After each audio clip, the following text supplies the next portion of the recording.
Handle से आप लगाते हैं देश की 26 सरकारी कंपनियां और बेची जाएंगी, 70 साल में जो भी बनाया था वो सब बेच डालेंगे, और मोदी जी सत्ता में ये कहकर आए थे मैं देश नहीं बिकने दूंगा। बिल्कुल ठीक बात है, ऐसा ही कहा था, मुझे भी याद है।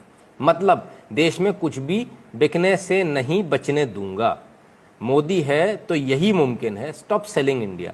नीचे इन्होंने एक ट्वीट को ट्वीट किया, वो ट्वीट डिसइन्वेस्टमेंट से रिलेटेड है, डिसइन्वेस्टमेंट का, ठीक है, क्लियर है। वेदर कवर इंडस्ट्रियल्स, धन्यवाद बहुत बहुत आपका कंट्रीब्यूशन के लिए। तो ये आप देखिए, डिसइन्वेस्टमेंट को लेकर इन्होंने बोला कि ये चीज़ें बेच रही है सरकार, अच्छी बात है, इसमें कोई दो राय नहीं है कि भारत सरकार डिसइन्वेस्टमेंट कर रही है, इसमें कोई दो राय नहीं है, ये बिल्कुल सच है, इसमें कहीं भी गलत नहीं है। लेकिन डिसइन्वेस्टमेंट को देश बेचना कहा जाता है क्या? डिसइन्वेस्टमेंट को देश बेचना कहा जाता है तो चलिए हम थोड़ा सा आपको एक सरकारी वेबसाइट पर ले चलते हैं। अपनी बात नहीं करूंगा मैं करूंगा तो गड़बड़ हो जाएगी, तो मैं सरकारी वेबसाइट पे ले जाता हूं। कौन सी वाली वेबसाइट पे ले जाऊंगा आपको? भारत सरकार के 3 शेयर वाली। इस सरकारी वेबसाइट का नाम है department of investment and public asset management, ठीक है, DIPAM.gov.in दिखा रहा हूं मैं आपको, और करीब से दिखा देता हूं, ठीक है, भारत सरकार की वेबसाइट दिखाऊंगा साहब, इसके अलावा नहीं। अब मैं 2009 और 10 की बात करूंगा डिसइन्वेस्टमेंट की। क्या है? Past disinvestment. कौन से फाइनेंशियल ईयर के? 2009 और 10 के। 9 और 10 में किसकी सरकार थी? सोनिया गांधी सरकार थी, मनमोहन सिंह सरकार थी। कितने डिसइन्वेस्टमेंट हुए जरा मैं आपको दिखाऊं तो जरा देख लीजिए। NHPC का डिसइन्वेस्टमेंट हुआ, name of CPSES, NHPC, oil India limited, NTPC, rural electrification, NMDC। कितने हो गए? 1 2 3 4 5, एक साल में 5, ठीक है, सिर्फ 2009 और 10 में। चलिए अब मैं तो 2010 और 11 में आपको ले चलता हूं, ठीक है, फाइनेंशियल ईयर 2010 एंड 11। ये भी कौन सी सरकार है? सोनिया गांधी सरकार, right. SJVN limited, engineers India limited, coal India limited, power grid corporation of India limited, MOIL और shipping corporation of India limited. ये बेच मारे इन्होंने। पहले कितने बेचे थे? 5, अब 6 7 8 9 10 11, कितने हो गए? 11। 2 साल में 11 पे पहुंच गई कहानी। चलिए थोड़ा और आता हूं आपके 11 और 12 में, वही सोनिया गांधी सरकार, मनमोहन सरकार। 12 हो गए थे, कितने हो गए थे? 11 हो गए थे, right. Power finance PFC limited and oil and natural gas corporation limited, इन 2 का इन्वेस्टमेंट और 12 13 हो गए, ठीक है साहब। और देखिए और कितने इन्होंने डिसइन्वेस्टमेंट किए, कितनी कंपनियां इन्होंने बेची। अब हम भी कहते हैं कांग्रेस ने भारत को बेचा था। अब 12-13 की बात करूंगा, 2012 और 13 में कितनी कंपनियां बेची। चलिए आ जाइए। NBCC limited, national building construction corporation limited, Hindustan copper limited, NMDC limited, Indian oil India limited, NTPC, RCFL, Nalco, SAIL, ठीक है। पहले कितने हो गए थे? मेरे ख्याल से 13 हो गए थे, 12 या 13 हो गए थे। 14 15 16 17 18 19 20 21, कितने हो गए? अब 21 हो गए, राइट। 2012-13 में अभी खत्म नहीं हुआ, क्योंकि 14 तक इनकी सरकार थी, 14 में मोदी सरकार आई है, तो जरा 13-14 तो ले लो। अब खोल रहा हूं 13 और 14 का चिट्ठा, और ये रहा 13 और 14 आपके स्क्रीन पर जो भरा पड़ा है, ठीक है। ये शुरुआत किसने करी? आ जाइए ऊपर से ले लेते हैं, ठीक है। कितने हो गए थे मुझे अब याद भी नहीं है, बहरहाल। NHPC, Bharat heavy electrical engineers India limited, NMDC, power grid corporation of India, CPSE exchange trade funded, Indian oil corporation, national fertilisers limited, MMTC, Hindustan copper limited, Indian tourism development corporation limited, state trading corporation और NLC limited, ठीक है साहब। ये इतने सारे। अब वापस गिन देता हूं, 1 2 3 4 5 6 7 8 9 10 11 12 13, ठीक है। 13 और 14 15 16 17 18 19 20 21, ठीक है। 22 23, ठीक है। 24 25 26 27 28 29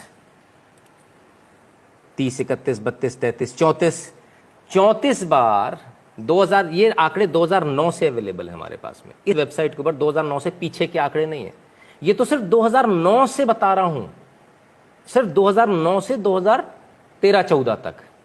कितनी बार? 34 बार भारत को बेचा है इन्होंने।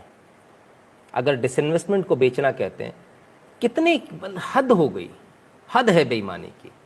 34 डिसइन्वेस्टमेंट्स आपने किए, 34। और जब ये सरकार करती तो उसी डिसइन्वेस्टमेंट को आप कहते हो भारत बेचा जा रहा है।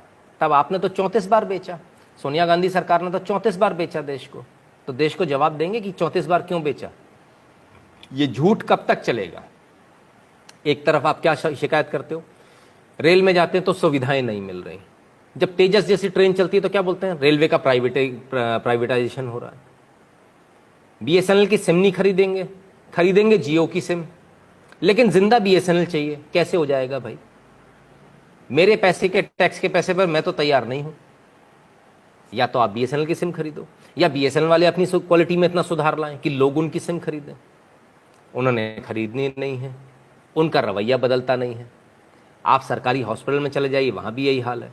जब सब जगह यही हाल है तो लोग क्या बोलते हैं, अरे यार इससे तो प्राइवेट में बड़ा अच्छा है। आप जाइए जियो के काउंटर पर और बस अंगूठा लगाना है आपको, और आपको सिम दे देता है, चालू हो जाती है। बीएसएनएल वाला एक दिन में भी चालू करता है सिम, तो भी एहसान दिखाकर करता है कि देखो मैंने तुम्हारी सिम जल्दी चालू करा दी। राइट, ये है। ऑयल इंडिया एनएचपीसी 2-3 बार आ गए। हाँ बिल्कुल 2-3 बार आएंगे सर, क्योंकि इसका 2-3 बार डिसइन्वेस्टमेंट हुआ है, एक बार नहीं हुआ है। जितनी बार हुआ, जितने फाइनेंशियल ईयर में हुआ उतनी फाइनेंशियल ईयर में दिखाया। और आज फिर से एनएचपीसी और इन सब का नाम आपको दोबारा मिल जाएगा, ऐसा नहीं है कि नहीं मिलेगा। क्योंकि स्टेक ऑफलोड जो होती है, सरकार की जो भागीदारी है, वो एक बार में पूरी खत्म नहीं करती सरकार, थोड़ा थोड़ा करके ऑफलोड करते। कभी 5% कर दिया डिसइन्वेस्टमेंट, कभी 10% कर दिया। सरकार को जब जितना डिसइन्वेस्टमेंट जरूरी लगता है। Right, so it is not कि एक ही बार होगा। ठीक है, तब जाना प्राइवेट में है इलाज कराने, सिम प्राइवेट चाहिए है, बैंक प्राइवेट चाहिए है, सब कुछ प्राइवेट चाहिए, तो ये सरकारी क्यों रखें फिर। जब हम सब कुछ प्राइवेट में ही जाना है, प्राइवेट में सुविधाएं अच्छी मिलती हैं, घर पे आके बैंक वाला खाता खोल देता है, आपके ऊपर उल्टे सीधे चार्जेस नहीं लगते हैं तो आप कंप्लेंट करते हो तो वापस आ जाते हैं। स्टेट बैंक में सुनवाई नहीं होती है, होता है ना आपके साथ, मेरे साथ भी हुआ है, जबरदस्ती का मेरे ऊपर डेबिट लगा दिया। ठीक है ना, तो ये तमाम सारी चीज़ें, जब ये सारी चीज़ें हैं, सरकारी स्कूल में बच्चे को पढ़ाना नहीं, प्राइवेट में पढ़ाना, तो फिर आखिर इन स्कूल को, बिल्डिंगों को, इन बड़े बड़े टेलीफोन एक्सचेंज को, इन बड़े बड़े बैंक्स को खोलने का फ़ायदा क्या है। क्यों इसके लिए हम लोग पैसा दे रहे हैं, इनकी तनख्वाहों के लिए क्यों पैसा दे रहे हैं, इसकी कोई आवश्यकता नहीं है। सरकार भी डिसइन्वेस्टमेंट इसी प्रक्रिया के तहत करती है। सुधीर द्विवेदी जी बहुत बहुत धन्यवाद आपका। तो जब ये डिसइन्वेस्टमेंट होता है, डिसइन्वेस्टमेंट को एक जामा आजकल जो व्हाट्सएप यूनिवर्सिटी वाले अनपढ़ जो पढ़ा रहे हैं, वो ये पढ़ा रहे हैं देश बिक रहा है। तो भाई देश 34 बार बेचा, 2009 से 2013-14 तक 34 टाइम्स। और ये मैं नहीं कह रहा हूँ, अगर आपको मेरे आंकड़ों पर कहीं से भी शक है तो आप कुछ मत कीजिए, आप इस सरकारी वेबसाइट पर चले जाइए, और ये इस वेबसाइट को अच्छे से दिखा देता हूँ, देख लीजिए, dipam.gov.in। ठीक है, उसमें आपको सब कुछ, सारे आंकड़े मिल जाएंगे। चिराग जी बहुत बहुत धन्यवाद आपका। क्लियर है, बिल्कुल क्लियर है। आप लोगों को जो बेवकूफ़ बार बार बनाया जा रहा है उसमें समझ में आ रहा है क्या हो रहा है क्या नहीं हो रहा है। ठीक है, और ये जो सारी चीज़ें हैं, डिसइन्वेस्टमेंट इसलिए नहीं होता कि हमको इसको प्राइवेट कर देना है, बेच देना है। इसका मतलब ये होता है हमें इसकी कार्य कुशलता बढ़ानी, कार्य क्षमता बढ़ानी। पीपीपी पे जाती हैं चीज़ें, पब्लिक प्राइवेट पार्टनरशिप। ठीक है ना, उस पर जाती हैं चीज़ें। कोई बेच नहीं रहा, कुछ नहीं बिक रहा है, सड़कें कोई बिक नहीं जा रही, जो सड़कें बन रही हैं जिन पर आप चलते हैं। आप एक बात बताइए, सरकारी सड़कें थी तब कैसे चलते थे? 300 किलोमीटर चलने में कितना समय लगता था आपको? 10-10 घंटे लगते थे। आज एक्सप्रेसवे बन गए, आप टोल देते हो, प्राइवेट है वो, आप टोल देते हो, लेकिन आप कितनी स्पीड पे चलते हो? 120, 140। वो 300 किलोमीटर चलने में जिसमें आपको 10 घंटे लगते थे, आज कितने लगते हैं? 3 घंटे, 3.5 घंटे, ज़्यादा से ज़्यादा 2.5 घंटे में भी हम लोग कवर करते हैं। तो क्या बेहतर है, उसी खड्डे वाली सड़क पे से जाना? तो फिर ये एक्सप्रेसवे से क्यों जाते हो? अगर आपको एक्सप्रेसवे चाहिए तो आपको डिसइन्वेस्टमेंट करना ही पड़ेगा, आपको प्राइवेट ऑपरेटर्स लाने ही पड़ेंगे, आपको प्राइवेट हाईवेज बनाने ही पड़ेंगे, जो कि 20 साल बाद वापस सरकार के पास आ जाएंगे। आप टेंशन मत रखो, वो जीवन भर नहीं रखने वाले हैं। ठीक है ना, वो पीपीपी पे बने हुए हैं, उनका एक शेड्यूल होता है, एक टाइम पीरियड होता है, जितने टाइम पीरियड पे वो उसे इस्तेमाल कर सकते हैं, उसके बाद उनको सरकार को देना होता है। सोमेश्वरानंद सरस्वती जी बहुत बहुत धन्यवाद आपका। तब बहुत क्लियर है, एकदम साफ हो जाता है कि आपको व्हाट्सएप यूनिवर्सिटी जो पढ़ाती है, व्हाट्सएप यूनिवर्सिटी आपको तमाम सारे व्हाट्सएप पर आपके पास में मैसेजेस आएंगे, जितनी जगह से आपके पास मैसेज आए हों कि मोदी देश को बेच रहा है, ये वीडियो ज़रूर दे दीजिएगा उनको, वापस ले जाकर पकड़ा दीजिएगा। ठीक है ना, उनको भी ज़रा समझ में आ जाए कि भाई देश की जनता बेवकूफ़ नहीं है। यहाँ बहुत सारे लोग हैं जो डिसइन्वेस्टमेंट का मतलब भी समझते हैं और जो डिसइन्वेस्टमेंट के पुराने आंकड़े भी दिखा देते हैं, और वो भी सरकारी वेबसाइट से। ये हम नहीं कह रहे, ये जो वेबसाइट है ये हमने नहीं बनाई, ये वेबसाइट भी कांग्रेस सरकार ने बनाई है। 2009 से इसके आंकड़े हैं, हमारी बनाई हुई नहीं है कि मैंने घर पे नहीं बना दी, ठीक है ना। तो इसको भी बहुत क्लियरली समझने का प्रयास कीजिए। बहुत सारी चीज़ें आपके सामने आएंगी, बहुत सारी चीज़ें इस प्रकार की आएंगी जो आपको बार बार ये बताएंगी कि देखिए देश के अंदर ऐसा हो रहा है, देश के अंदर डिसइन्वेस्टमेंट हो रहा है। डिसइन्वेस्टमेंट को क्या बताया जा रहा है? डिसइन्वेस्टमेंट को बताया जा रहा है जो चीज़ें अच्छी करी जा रही हैं उसको बताया जा रहा है देश बेचा जा रहा है। ये ठीक उसी प्रकार से जैसे जब गोल्डन कोऑर्डिनेटर बन रहा था, तब सरकारों ने, जब विपक्ष में बैठे हुए जो लोग थे, कांग्रेस के जो लोग थे, उन्होंने कहा था ज़रूरत ही नहीं है इनकी गोल्डन कोऑर्डिनेटर की। और आज आप सोचिए, आज देश के अंदर एक्सप्रेसवेज हैं, ये वही लोग हैं जो हर बार हर चीज़ में इन्हें अड़ंगा लगाना होता है। एक्सप्रेसवे बनते तो ये कहते सड़क बेच दी, अगर रेलवे स्टेशंस का सौंदर्यीकरण करना होता है तो ये कहते हैं कि रेलवे स्टेशन बेच दिए। अभी दिल्ली का जो रेलवे स्टेशन है वो भी एयरपोर्ट की तर्ज पर बनने वाला है, आपको बहुत मजा आएगा वहां जाकर। गुरुजी, ऐसे लोग